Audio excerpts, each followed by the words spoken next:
At some point in school, they make you read it. You know, it's one of the sort of required reading in kind of elementary school, junior high or something.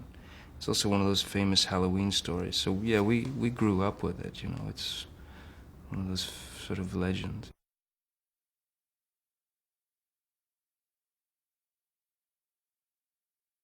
Ichabod Crane is one of those people who will start to explain something or start to answer a question, believing wholeheartedly that he knows exactly what he's saying, and then maybe halfway through his statement he realizes that he doesn't know what he's talking about. He's completely lost.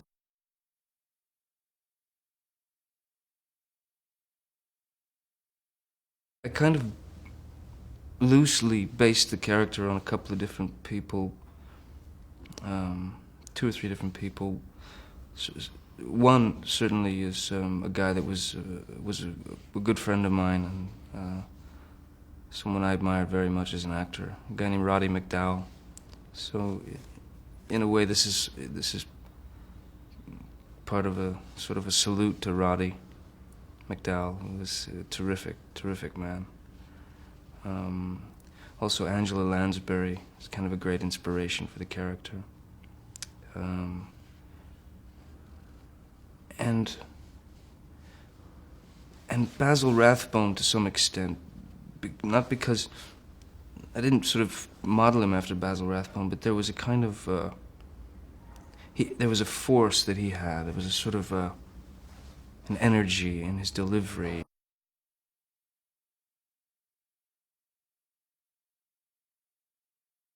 In the courtroom scene, it's Ichabod trying to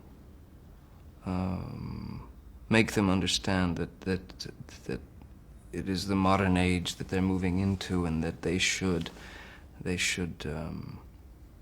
move forward with technology. And Christopher Lee plays the Burgermaster,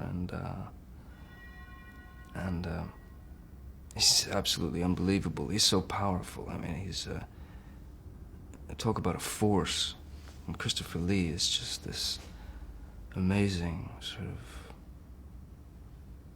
incredibly strong character. I was so impressed.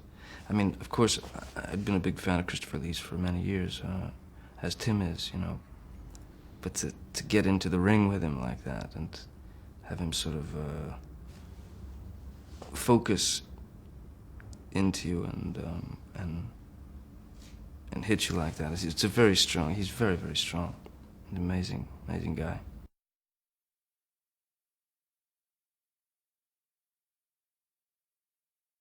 I was amazed by the set because it was something that was very true to the what appeared to me, what seemed to me very true to the period. At the same time, kind of fairy tale-like or made up, or Hammer horror film movie style village. But at the same time, exactly sort of what you would imagine a Tim Burton village, you know, would be from the late 18th century. You know, I mean, it's just, yeah. I thought Rick did an unbelievable job. I thought that it was incredibly well done, beautiful, beautiful. I wanted to live there.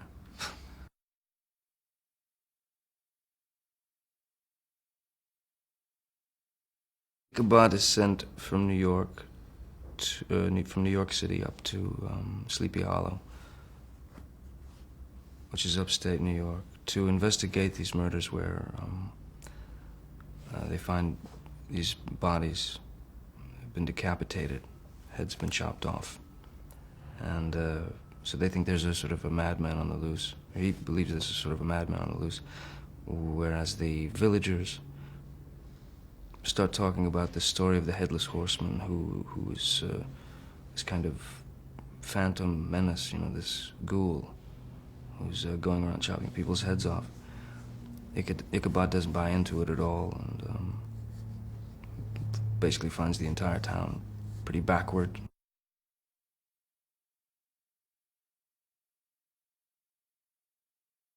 It's very important to Tim. He's in fact a very funny guy. He's one of the funniest guys I've ever known, for sure. And mostly because I think he just has a great, I think he has a great take on the world. I think he sees the absurdities in life, and I think he sees the absurdities in the world and in people, and flaws in people that he finds interesting or fascinating and even beautiful at times, you know.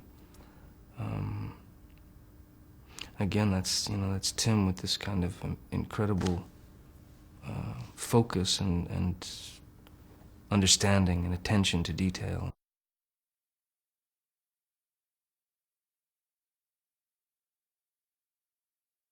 Sleepy Hollow is basically a town with a lot of sort of geezers, old geezers and freaks, and it's sort of an odd, superstitious place.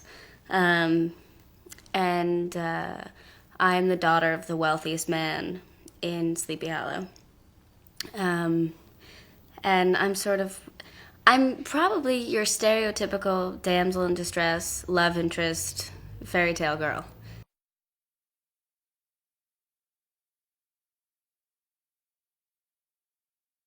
Tim is so incredibly visual. His movies are just really beautiful, but strange, and just every detail is sort of incredible. And for this kind of movie, that's exactly what it needs, just to set the tone and everything. I loved working with him. He's, I don't know, it's a lame way to describe it, but he's really into it. And he it seems like he really loves making movies, and he gets excited about it, and seeing him get excited about it makes you excited about it again. And I like working with him. He's very easy to work with.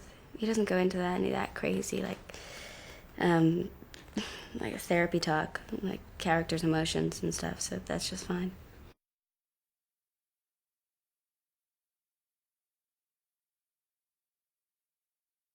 I play Lady Van Tassel, who is a recent interloper, I would say, into Sleepy Hollow. She came as a nursemaid to Balthus Van Tassel's first wife, who subsequently died, and she has taken her place. He marries this woman, and she's suddenly become potentially very wealthy.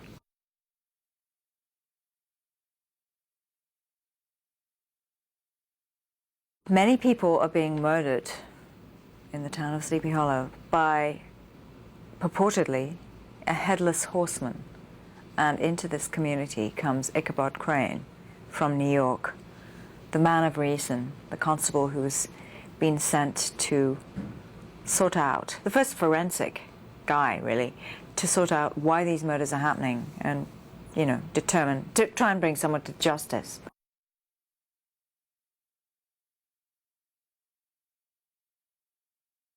You have to kind of suspend your disbelief a little bit, but seeing half a ton of black horse come towards you, regardless of whether somebody has a head or not on it, is quite scary enough. I mean, the stallion, wonderful, fiery stallion that was chosen to play Daredevil, and he was awesome on his own.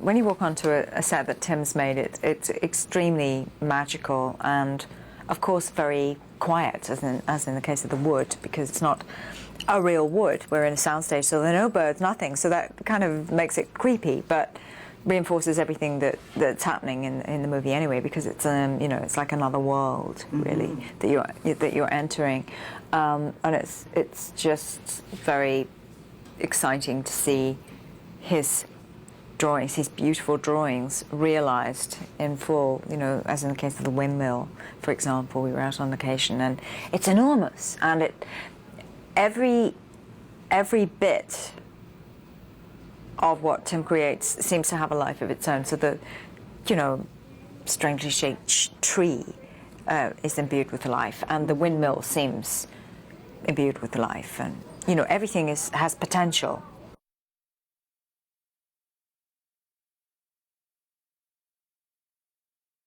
Scary movies, if they're done well, anything done well, you know, that, yeah. So I would sit up late and watch the old Hammer horrors in my bed and things like that.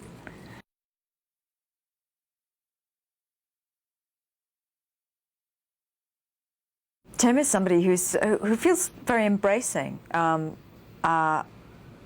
You know, I get a sense of somebody who it's quite sort of lonely job in a way. I mean, he has this vision and he wants to follow it through, but then he brings all these people on board, and you enter this world. But he also lets you contribute to that. You know, it's not just a sort of cut and dried decision. So that's very important for an actor.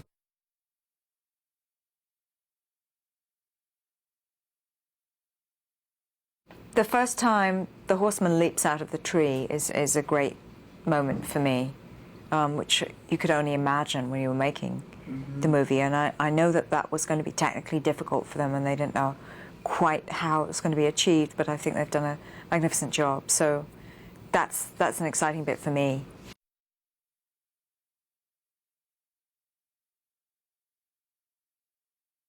I sort of likened it to a haunted house ride at a fair, but it's more than that. It's much better than that. I mean, it's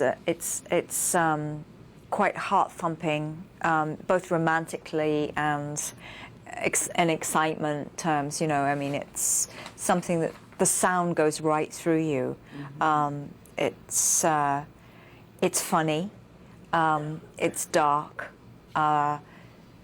There is, you know, an argument for both sides of the coin, whether it's male, female, intuition, reason, you know, imagination, magic. There's a bit of everything in there.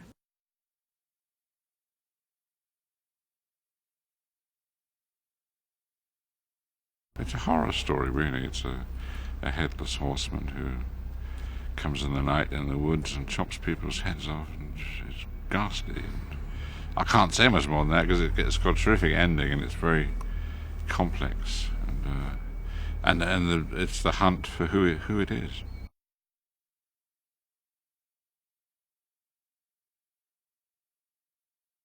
And for Constable Crane, who's a detective with the New York police, and he comes out here to solve our headless horseman problem, and that's Johnny Depp.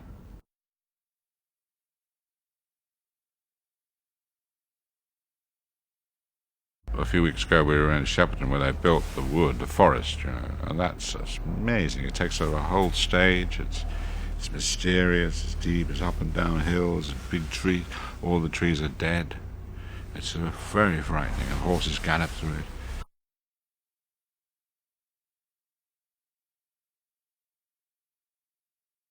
He's great. I like him very much. He's a good actor's director. He's not just concerned with look, although he is a lot, but he also directs you, helps you with, you know, the intricacies of the characters. And he's concerned, he's careful, likes actors, I think.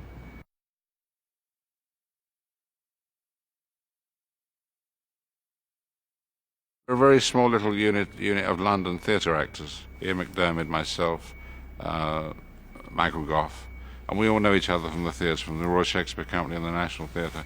So all we talk about is the theatre when we're sitting, waiting, in between takes.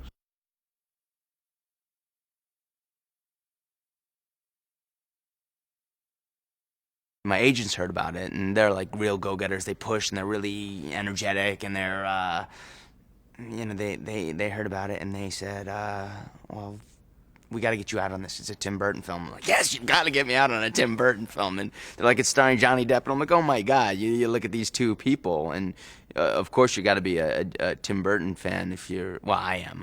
I am. And then Johnny Depp is like, for me, he's one of the actors who's just a few years ahead of me, but just an incredible talent. So you want to work with people like this, so you're just thrilled. And then off of a novel, an American classic. Yeah, it's just thrilling.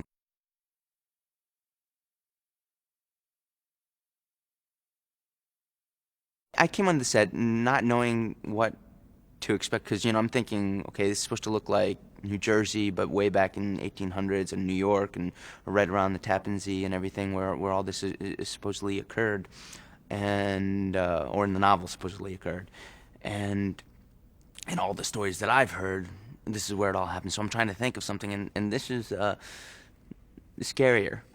So it's more exciting for me. You want it to be really scary.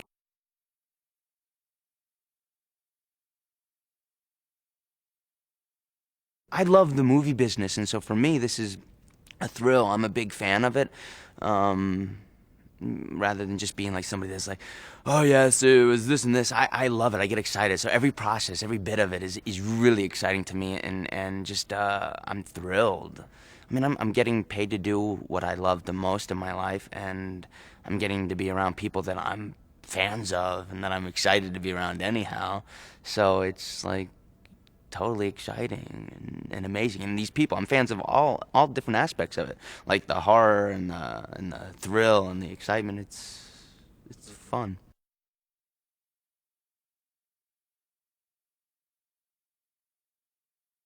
He doesn't like Johnny's character at all, and he wants to, you know, push him out of the way, get him out of the way. He wants Ichabod Crane out of there because he's, you know, he's the main suitor for Katrina, and then eventually it gets to the point where he just wants to be the macho guy and fight against this headless horseman, this thing that's plaguing their little village.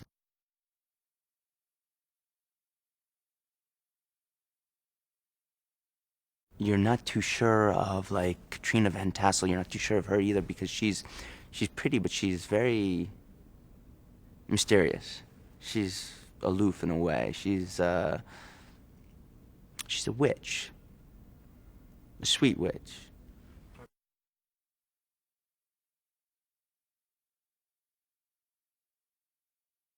It's got an incredible cast. It's got some of the most incredible people I've ever had the opportunity to work with, so I'm blown away by that as well. It's amazing. It's an amazing film.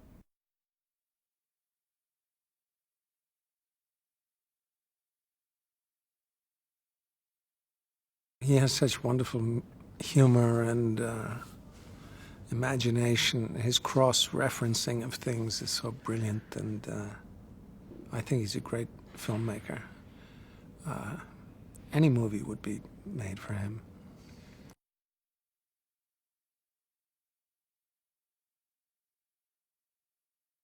A lot of my career has had to do with monsters and strange people and so forth. But the fact that it was with Tim, and I'd worked with him before, but his movies, I watched them over and over again. Anything he was doing, I would be interested in doing. But I said to him, I come from New York City. I grew up right in Midtown. I don't know anything about horses. I've made some westerns, but my experience with horses has not been good. I'm afraid of them, and they don't like me much. And I said that to him right away.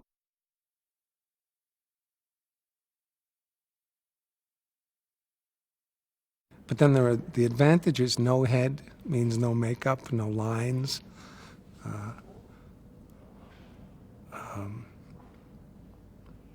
The whole thing was very interesting.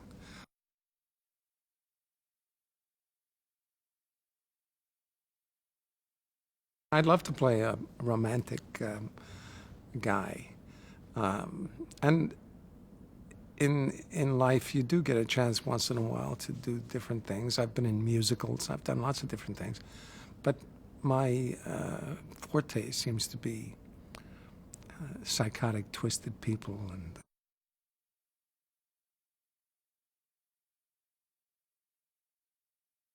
I think the first time you see me with my head on is what we're about to shoot today, which is a battle scene in which I get killed. So it kind of starts with him, it starts with his demise. And the rest of the time, he's without his head until, well, I shouldn't talk about it too much, but he has one more opportunity with his head.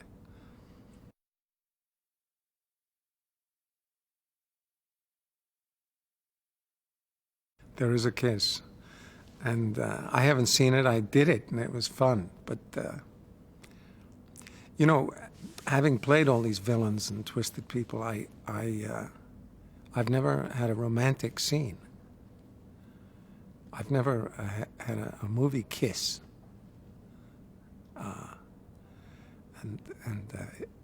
It's amusing that when my time came, I was not only kind of a geezer, but it's quite a kiss.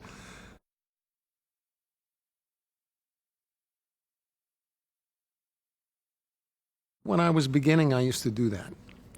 But as time went on, I realized it didn't do me any good. So I more or less just imagine things now. I'm not that concerned with reality, or everything is reality, but the facts of the matter in life. And in fact, a lot of the people that I play don't have much to do with day-to-day occurrences.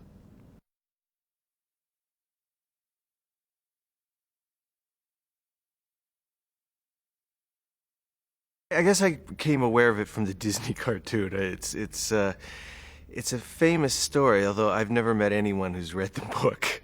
Actually, when I read it, I realized that it's much more in the imagination than it is, I think, in anybody's actual reading experience, because it's a lot sort of different than your idea of what the story is. So I think that's what was attractive to me about it. Was it's just. I don't know if it's the images of the Headless Horseman or the characters' names, which were, Ichabod Crane, the Van Tassels. They're just very strong names in the story, and so I think that it's just it's a story like I guess any good fairy tale that sort of is part of your subconscious.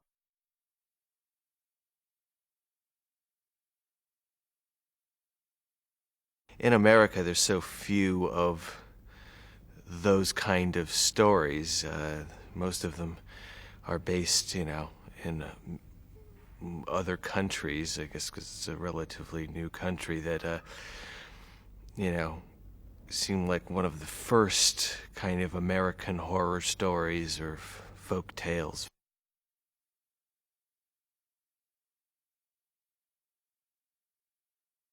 It takes place in upstate New York, which is I've spent some time up there, and I like it for its mood there. It's got a very haunted, very strong, it's a very strong place, and I like being there, and it's, that's what's amazing about being here, is that you're able to actually, with the sets and all, and actually some of the locations, it actually feels like upstate New York, which is amazing.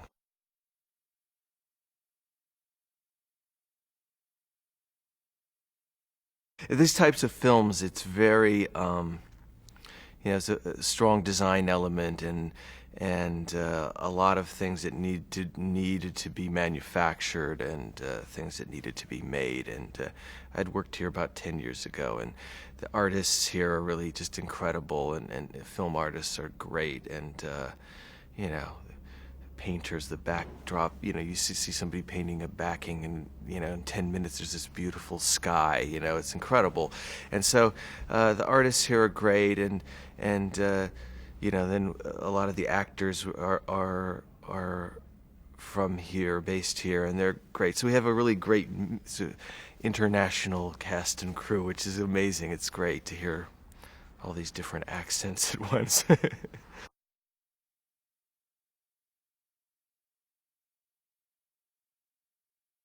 We're dealing with a lot of elements, atmosphere, smoke, fog, which are much easier to control on stage, obviously. So, and just the type of look that we wanted to get in terms of more of those old-fashioned horror movies where, the stage look is part of the fabric of it. So, you know, we've tried to adopt the Hammer mix of both some location and a lot of stage work.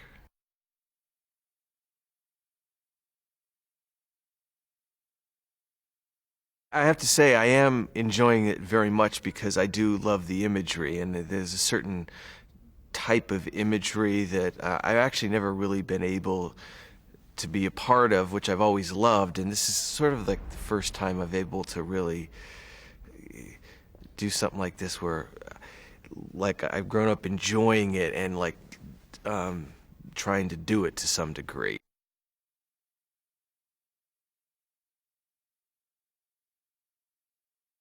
I remember that actually from the Disney cartoon when I was little, seeing it, that there was a good mixture of excitement and slightly scary but funny all at the same time. And I think that that's something that has always been interesting to me, that trying to mix all of those things together.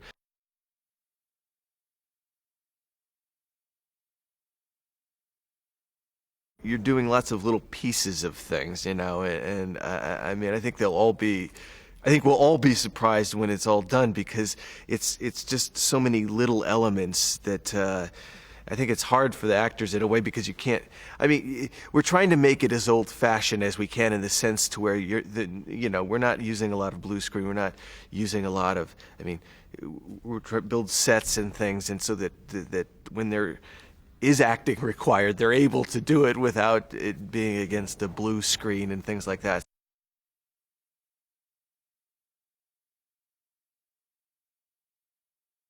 I actually quite prefer letting things happen. I think that it's not a stage play, so when in fact there's an energy that happens on films that can really only happen really when you get there, in the sense of with the lights and the costumes and all of them together when you're shooting. So that's where there's the good energy. So I don't do too much beforehand, and with these people you don't need to, because they're just so good.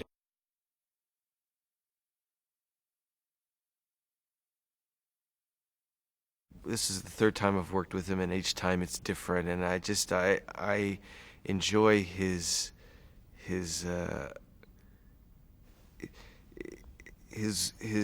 wanting to always do something different. You know, it's a great thing to work with, and you know, I like actors who like to change and like to be different things and aren't concerned about what they're wearing or how they look and all of that, and it's just it's very liberating.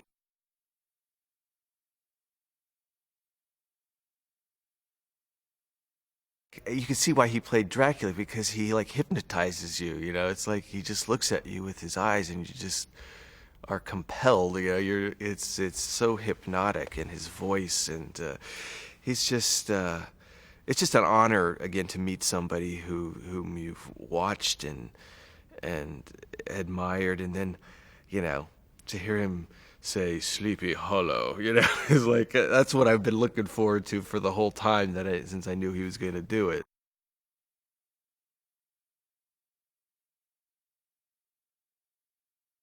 The Ichabod character, the thing I always liked about him is that, and the story is that he's a character that lives basically inside of his head, versus a character with no head, which was always a great juxtaposition of characters. And I think that's probably the strongest appeal to the story for me, is that you always want to have two good adversaries, and you know, somebody who's just buzzing around inside of his head all the time and doesn't get out of that much. For looking at somebody with no head is quite compelling.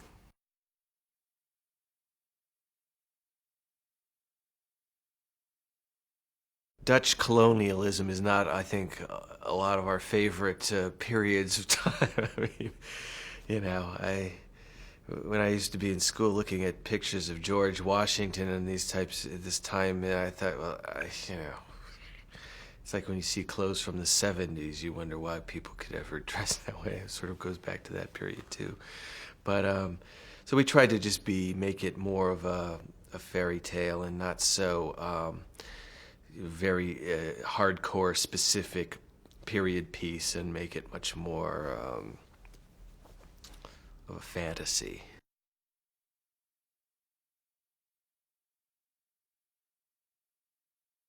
It's a type of movie that I used to like to watch all the time and actually made me why I wanted to make movies. So it's like, in some ways, it's one of the first times I'm able to do something like that. So it's fun to work on something that kind of inspired you your whole life.